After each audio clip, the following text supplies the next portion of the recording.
progress. Okay. I always forget. I jump ahead. It's okay, Kat? We're good. This is Mark Kaplan. I'm in desperate condition here. One of your colleagues just got me into Zoom, and now I'm in the Zoom meeting, but they can't hear me, and I can't get in. Okay. I'd like to call to order the Audit Committee meeting of Wednesday, June 23rd, 10 a.m. this morning. I'm going to now ask the secretary to have a roll call.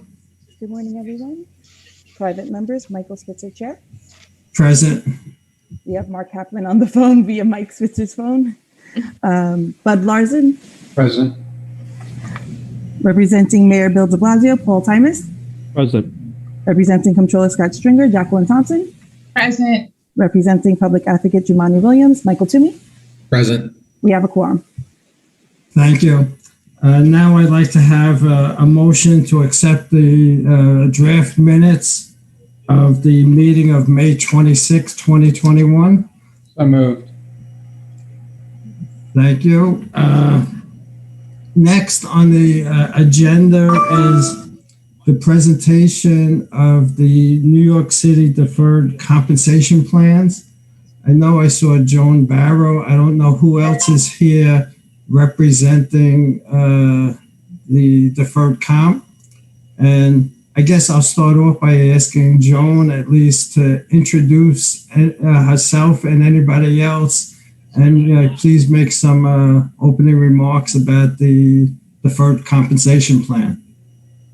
Okay, good morning. This is Joan from the Deferred Compensation Plan. I'm the Chief Accountant. And Beth Kushner, the Deputy Director, she is also on the call. And we were expecting our auditors. We were expecting Thomas Ray. He just came on. Okay. I'm on, June. Okay. And Tim Rowell, is Tim there? Thank you.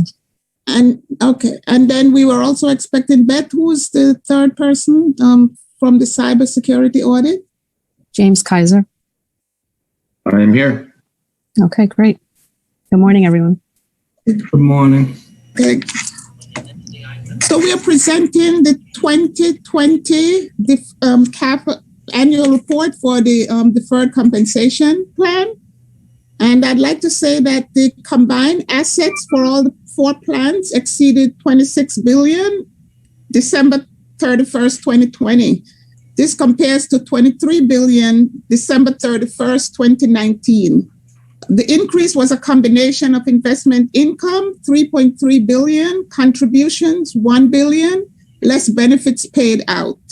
The total benefits paid out doubled because we had the coronavirus-related distributions during 2020. All of the investment options had positive returns for the year, and most of them exceeded their benchmarks. Thank you.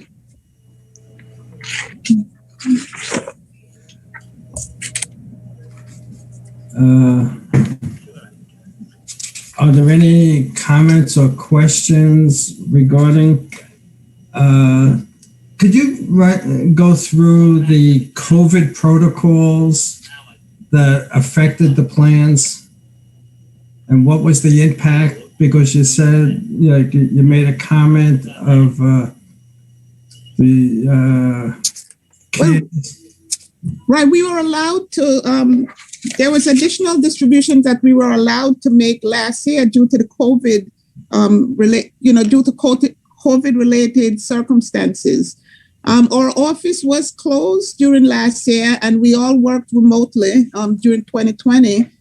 And I don't know, Beth, do you want to say anything else about the COVID situation? Yes. The only impact to operations was the closure of our walk-in center, which is pretty obvious that would close. All other functions of the office did go remote, as Joan mentioned. Employees and participants were requested to contact our call center and to submit their documents electronically to the plan. On page 23 of the annual report, we do have an addendum which covers the CARES Act which was the Corona Aid Relief and Economic Security Act that was signed into law on March 27th of 2020. So we quickly implemented all of the CARES Act proposals. One was, as Joan mentioned, the coronavirus-related distributions, where this allowed participants to take up to $100,000 from their deferred comp accounts, and they can pay it back or not, and they will be taxed over a 3-year period for 2021, 2, and 3. Also, they had to be a qualified individual, which means they had to meet some criteria in order to apply for that loan, that distribution. There was also CARES Act loans, where the loans were increased to $100,000 that they could take from their accounts. There was also the waiver of the 2020 required minimum distributions and some changes to emergency withdrawals and hardships. So as you can imagine, we were pretty busy. You know, the RMDSs, did a lot of people forego taking it for 20? Yes, a lot of people did waive it for 2020. And then was it offset because a lot of people were taking the 100,000? Well, the 100,000 for the distributions, we did receive quite a few requests for those, but I don't believe they were related, because the RMDs were for those people who were over age 72. Yeah, no, it was like more like people under 59 could take the $100,000. Yeah, and pay it, and they don't. No penalty. That's right. I was just curious if there were more people taking the 100,000 than the people that were foregoing the RMDS. I don't have the actual numbers, but the coronavirus. Yeah, we could get that for you if you're interested. But the coronavirus related distributions, they did have to be a qualified individual. Mm-hmm. So they had to be either have had COVID, or their spouse or dependent had COVID, or it impacted that they had to be quarantined, or there was some kind of loss of income for them or their spouse or their significant other. So there were certain criteria that they had to meet, and they had to self, represent that they were actually a qualified individual. And I would like to add, Mike, that I think that it exceeded those people because the total distribution doubled. Yeah. So I would say a lot of people took that coronavirus distribution more than offsetted the people that did not take their required minimum distribution. Yeah, no, that's what I would have expected. Yeah. Because first of all, 100,000 was a lot more than most people would even take in the RMDS, and was an opportunity for a lot of people to gather some cash and just pay it back over several years, and there'd be no penalty. Or that's right. If they kept it, there'd be no penalty, or they could pay it back over 3 years. Right, and they can also spread out the taxes, because that is a taxable distribution over the 3 years. Beth, a minor operational question. Communications, was that at the peak of the COVID was all electronic? There wasn't much of a actual human-to-human contact, was there?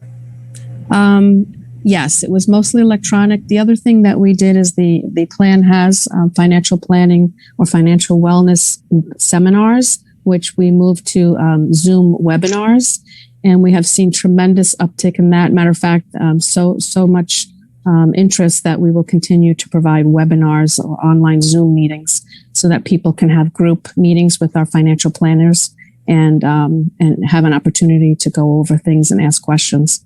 So most of it was electronic. We did move our in-person to a Zoom-like setting, but our call center remained open the entire time. Did the level of calls go up or stayed the same, or was it? Initially, they did go up. We're actually starting to see it taper off now in the last about 2 or 3 months, where we expect to be, but they did go up very much in the beginning. And you've been able to fairly quickly respond to the electronic questions? Yes, we do. We do have a great partnership with our record keeper, and they did ramp up their staffing to be able to accommodate the incoming calls. I think they probably doubled their call center capacity, And we also have staff that respond to all emails that we receive. So we did provide additional staffing for that. And what staff do you have back in the office now? We have the city staff is back according to the return to operations or office guidance that was distributed by DCAS. We do have staff in the office a couple of days a week, but our walk-in centers remain closed. But you now are handling phone call traffic now, though. Yes, we always were. We always were.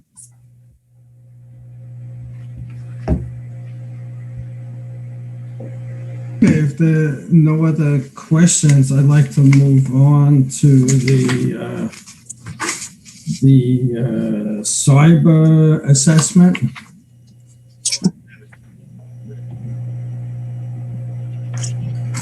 Sure. So, Beth, do you want me to jump in at all, or is Michael gonna? Michael's not on the call. What we do, I'll just say that is every year, in addition to the annual report, our auditor CLA, they provide cyber assessment and an IT report. And Jim Kaiser is with CLA, and I'll let him go run you through the report. Sure. Thanks, Beth. So, as Beth said, we work with the plan on a cyber governance and assessment of the security governance, the security posture and internal controls from an IT perspective. I think on behalf of myself and Thomas Ray, who's the client relationship and engagement partner for the plan, we want to recognize to all of you that while we still see some plans and some pension systems across the country starting to incorporate this as part of their audit and doing a little more with the IT side, I think the plan is still very much a leader, what we see nationwide in terms of the scope and breadth of the integration of IT within the audit here and the level of insight and perspective that management is looking to gain. So I think TR would very much echo my comments there that the plan really has been a leader in the market from that perspective. With that said, I'm sure you've all had a chance to look at the report, a pretty solid report and outcome. I think key takeaways from our perspective, it would be our conclusion that there is a reasonable and effective internal control environment for IT and security. One thing that's applicable to you all, which isn't necessarily the case for others that we look at, we do evaluate the financial services cybersecurity requirements, or what we call the New York cyber and privacy rules and requirements. In that evaluation that we took in that assessment of controls, it would be our conclusion that the plan is in accordance and conformance with those New York cyber and privacy rules and requirements. So we really didn't have that many results. Mark, in the bottom left, take off the mute button. I'm going to do. You're in, right? You're in. Many of the recommendations that we had from our assessment, the IT team is already putting into place. There's a number of activities going on around server upgrades, some operating system updates that Michael and his team already have in place. And then the one area that I do want to kind of touch on and highlight for you all is the additional things that we did from a vulnerability perspective. So we did some additional external penetration testing. The plan is subject to the monthly scans and review from the city and the city's protocols. We performed additional external vulnerability assessment and scanning, as well as phishing activities. As you may be aware, the plan has already initiated a process to use a subscription tool called KnowBe4 to help with phishing activities. Basically, the results of our vulnerability assessment did indicate that there was some susceptibility of the staff that we tested to click through some of those email phishing activities that we did. So the details of that we've discussed with Michael. We didn't want to share them in a formal report just because of the names, as well as the level of detail as to how we did the testing and some of the technical issues that arise from that. We don't want to share that level of specificity in a report around technical things and specific vulnerabilities or ways in which we escalated privileges within the network. And I appreciate that, because this is an open meeting and this is like really an open report. So you're like, very good. Correct. If I might ask for, clarification, one of your observations was that a formal comprehensive IT risk assessment has not been performed. How is that different from what you are in fact doing here? If you could kind of clarify what you're doing versus what you think a formal comprehensive IT risk assessment is.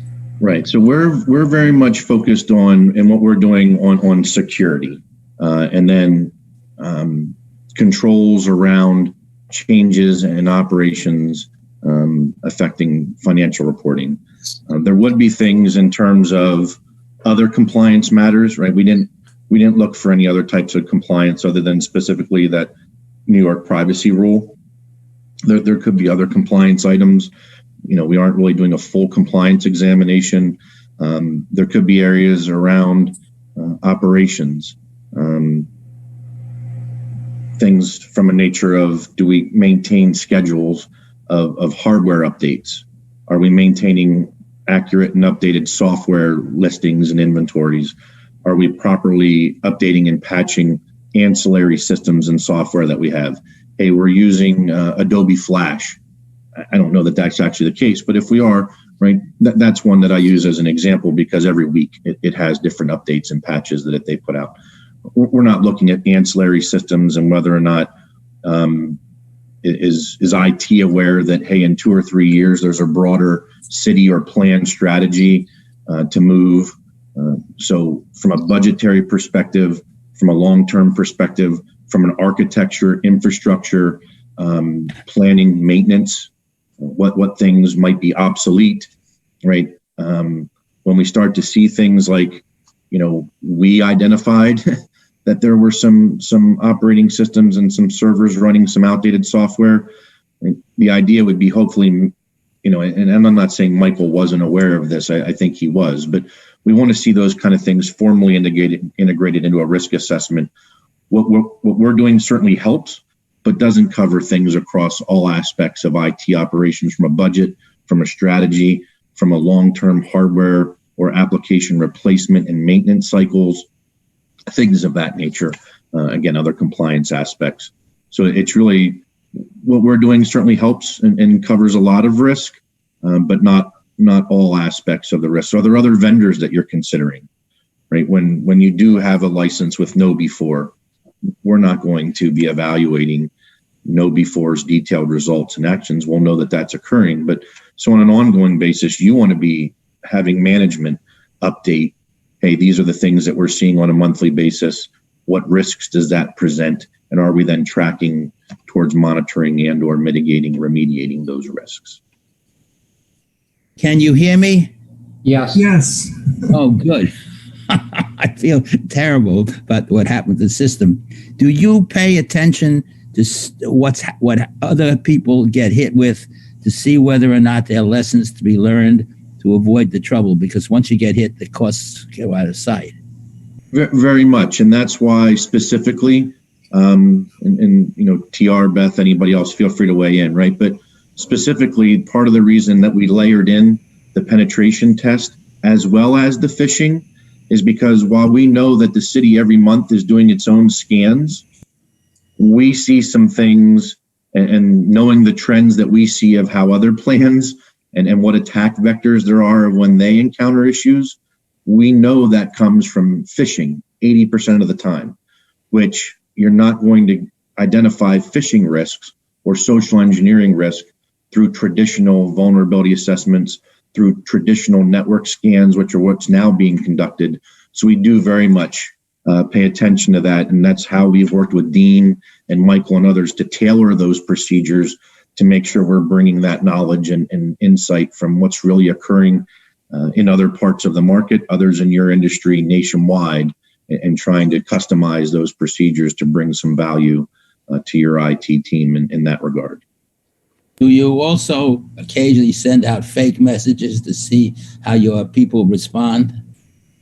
That's absolutely what we did with you all in the phishing campaign. We do it to ourselves every month.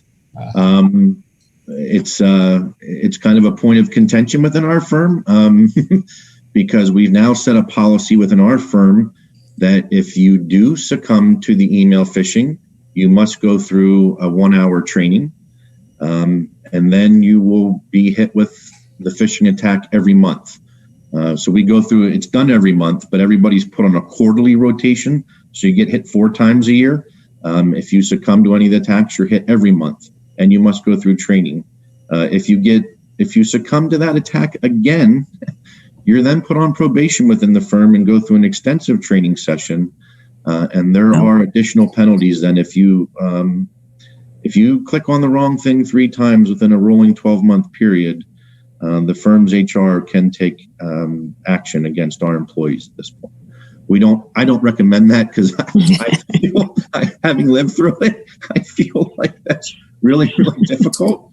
But yes, it is something we do to our firm. And again, we're learning from what we see with all of our clients. We build that into ourselves, and we're certainly trying to work with Beth and Dean and Michael to bring that as part of the approach with you all as well.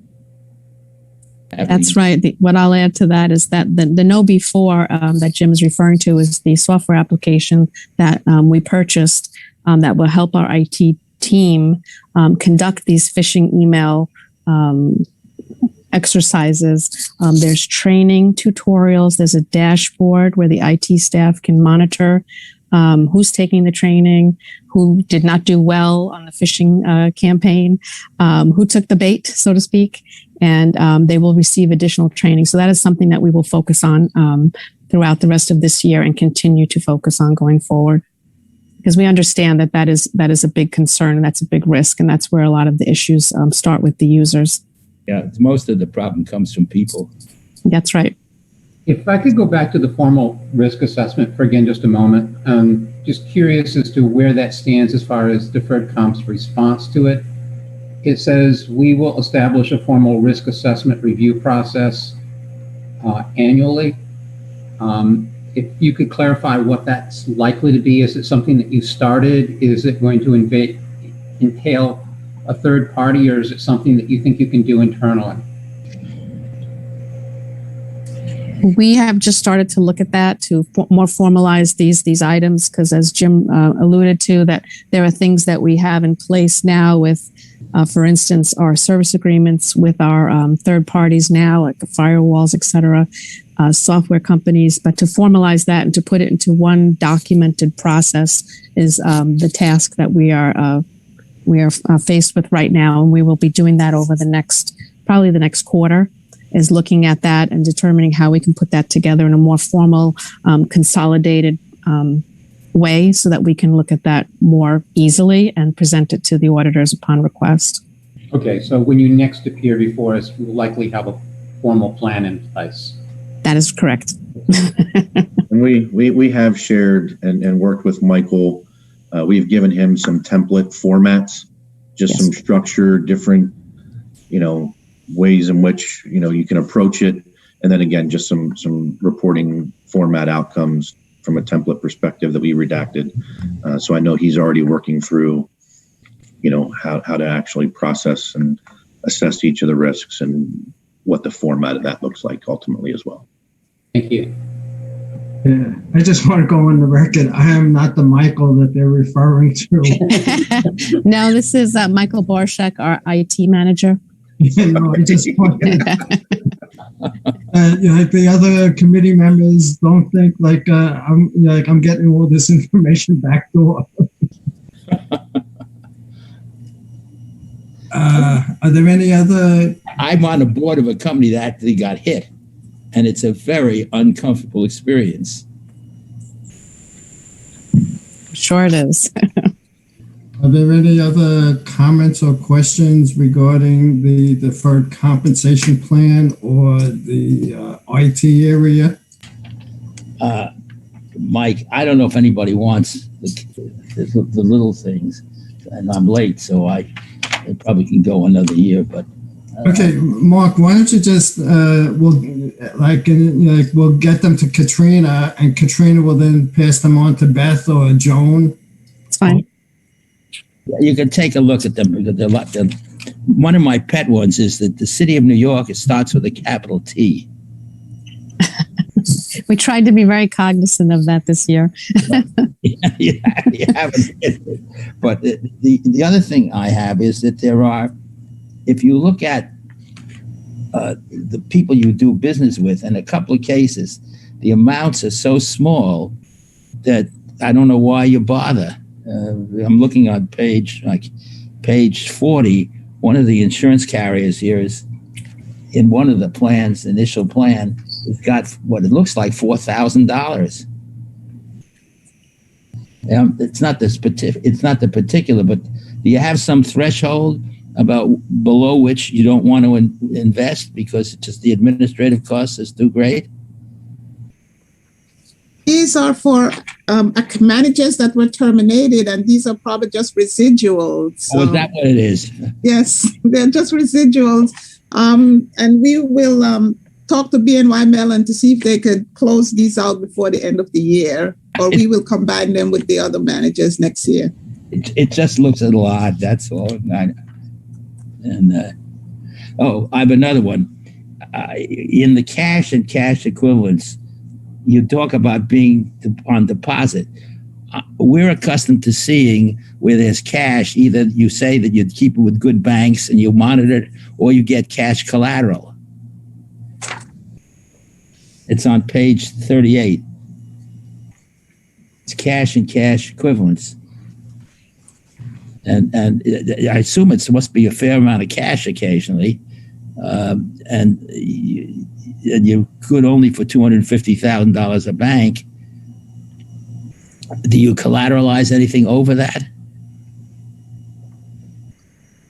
Not the cash that's available for administrative expenses. I'm not sure what cash you're talking about here. The cash that's available for administrative expenses, we do have less than $250,000 this year, and we're trying to keep it below $250,000 to get the insurance. But sometimes at the end of the year we go over a little, but last year we did not.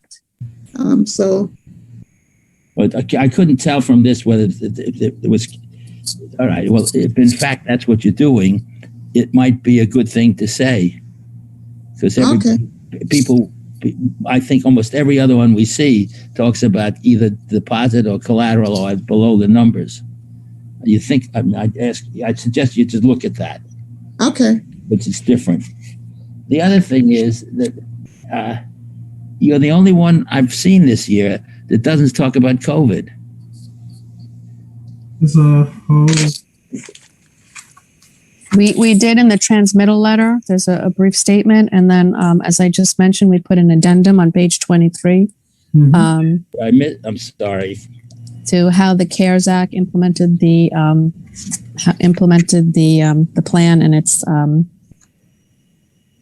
different the provisions that were implemented by the plan for COVID. And in the transmittal letter on page 8, there's a brief comment about impact to operations as well. I'm sorry, I have it. I have all kinds of scratches here. But that's okay. I think that's the only places where we mentioned it. Page 31 in the MD&A, there's a little mention about the plan activities on page 31 about the amounts that were paid during COVID, the benefits. Well, but you're basically investing money. Do you think that some statement about how the COVID affects the things you invest in, or I don't believe there were any changes to the investments because of COVID. Okay,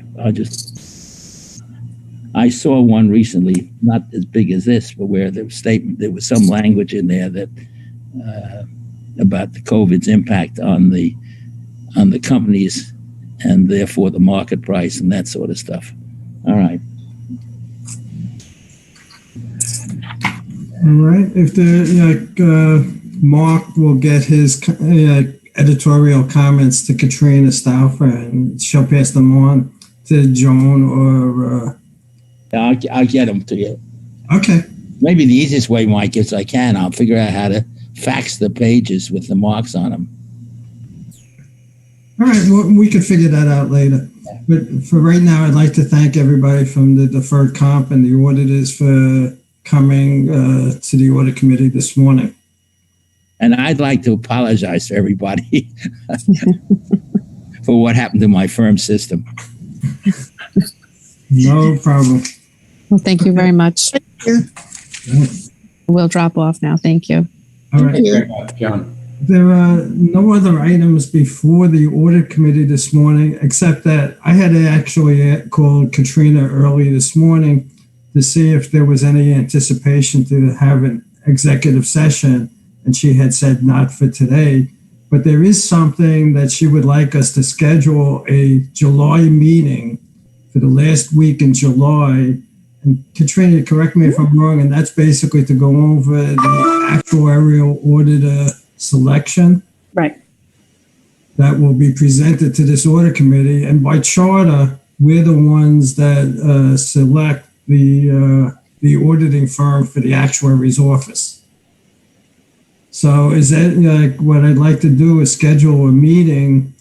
I'm looking at initially, I'll say July 28th. I believe that's a Wednesday at 10 a.m. Or I want to find out about the other members of the committee, how you feel. Looks okay. I'm just checking my diary now, Mike. Jackie, I know your calendar's okay. You have meetings in that afternoon. July, which date? My July 28th? It's a Wednesday, July 28th. No problem. I'm good. Paul? Checking right now. They're actually having a NICES seminar for us on that day, but I don't know what time they're having it. Michael? Not that I'm going anywhere, Michael. It's just, Yeah. get to attend these things every once in a while. You could be at NICES and find out who we're picking as the actuarial auditor for the actuary's office. So the only thing that right now, so let's schedule a July 28th meeting at 10 a.m. Camille will send out the details. And the only if would be if the presenters are not ready for us. Okay. And part of this is to have it in July. Normally we next would meet in October, and they could lose several months, negotiating a contract or even moving forward with the audit. So that's why they're looking for us to schedule a meeting for July. Not a problem. I just don't remember, Mike. I know we have to deal with the question of picking every 2 years, right? No, they do the audit every 2 years, but we select a firm for 4 years. What I was getting at is are there enough firms around to have a real selection? I don't know how many first-class consultants in this area there are. I'm just curious. Well, I guess that would be part of the questions to ask of the city folks making the selection or the recommendation to us. Yeah. Part of it would be how many, when was the RFP, a timeline for when was the RFP issued, how many firms responded, how many firms were interviewed. Yeah. The normal types of things that would be in a procurement process. Okay. Michael, I'm good on the 28th. My other meeting is at 11. Okay, great. So this is a meeting that, like we're scheduling for the 28th, and I'll still call it tentative based on they being prepared to present to us. Is that fair, Kat? I think so. So is 1 hour good?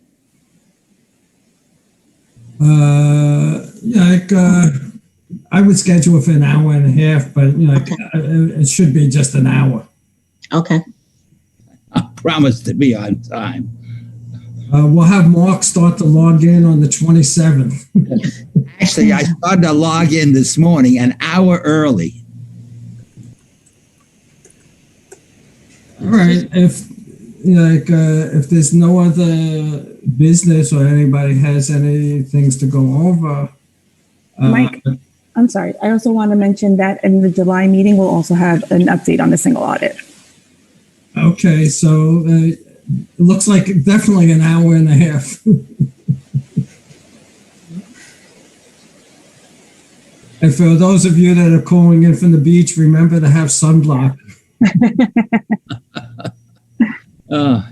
Actually, I'm in the city today. I forgot to vote by mail.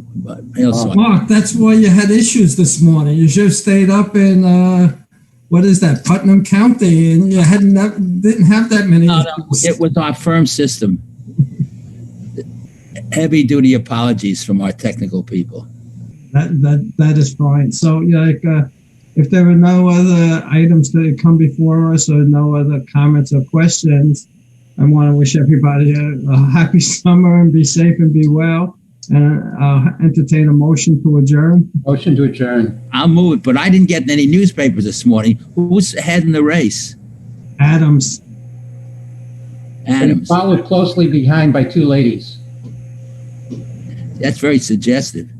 Wiley and Garcia.